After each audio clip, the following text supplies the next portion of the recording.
الحمدللہ رب العالمین اللہم صلی علی محمد وعلی آل محمد۔ السلام علیکم ورحمۃ اللہ وبرکاتہ۔ مشکوٰۃ المصابیح کی حدیث نمبر 228۔ رسول اللہ صلی اللہ علیہ وسلم نے فرمایا، اللہ اس شخص کے چہرے کو تر و تازہ رکھے جس نے میری حدیث کو سنا، اسے یاد کیا، اس کی حفاظت کی اور پھر اسے آگے بیان کیا۔ بسا اوقات اہل علم فقیہ نہیں ہوتے اور بسا اوقات فقیہ اپنے سے زیادہ فقیہ تک بات پہنچا دیتا ہے۔ 3 خصلتیں ایسی ہیں جن کے بارے میں مسلمان کا دل خیانت نہیں کرتا۔ عمل خالص اللہ کی رضا کے لیے ہو، مسلمان کے لیے خیر خواہی ہو اور ان کی جماعت کے ساتھ لگے رہنا، کیونکہ ان کی دعوت انہیں سب طرف سے گھیر لے گی، یعنی حفاظت کرے گی۔ حدیث نمبر 229 بھی یہی ہے، البتہ وہ زید بن ثابت سے روایت ہے۔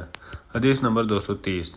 رسول اللہ صلی اللہ علیہ وسلم کو فرماتے ہوئے ابن مسعود نے سنا، اللہ اس شخص کے چہرے کو تر و تازہ رکھے جس نے ہم سے کوئی چیز سنی تو اس نے جیسے اسے سنا تھا ویسے ہی اسے آگے پہنچا دیا، کیونکہ بسا اوقات جسے بات پہنچائی جاتی ہے وہ اس سننے والے کی نسبت زیادہ حفاظت کرنے والا ہوتا ہے۔ حدیث نمبر 231۔ دارمی نے اسے ابو داؤد سے روایت کیا ہے۔ حدیث نمبر 232 اور 33۔ ابن عباس بیان کرتے ہیں کہ رسول اللہ صلی اللہ علیہ وسلم نے فرمایا، مجھ سے حدیث بیان کرتے وقت احتیاط کیا کرو اور صرف وہی حدیث بیان کرو جس کے بارے میں تمہیں علم ہو کہ یہ میری حدیث ہے، پس جس نے عمدن مجھ پر جھوٹ باندھا تو وہ اپنا ٹھکانہ جہنم میں بنا لے۔